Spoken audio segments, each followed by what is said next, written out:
சேமியாவும் முட்டையும் வச்சு ஒரு உப்புமா சூப்பராக செஞ்சு டேஸ்ட்டாக செஞ்சு சாப்பிட்லாம் எப்படின்னு சொல்லி காமிக்கிறேன்.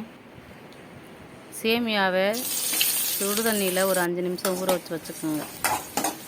அதுக்கப்புறம் பாத்திரத்தை அடுப்பில் வச்சு ஆயில் ஊற்றி ஆயில் காஞ்சதும் பெரிய வெங்காயத்தை நைஸாக கட் பண்ணி வச்சுக்கோங்க. அதில் ஒரு முட்டையை உடைச்சி ஊற்றிக்கோங்க. அதில் கொஞ்சோண்டு உப்பு, கொஞ்சம் பெப்பர் தூளும் போட்டு நல்லா கிளறிக்குங்க.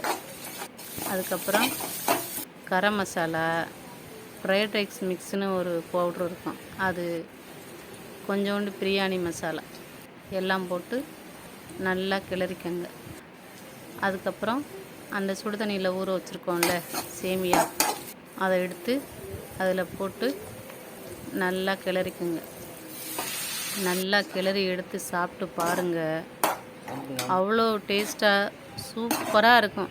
நீங்களும் ஒரு தடவை இது மாதிரி செஞ்சு சாப்பிட்டு பாருங்கள். பாய்.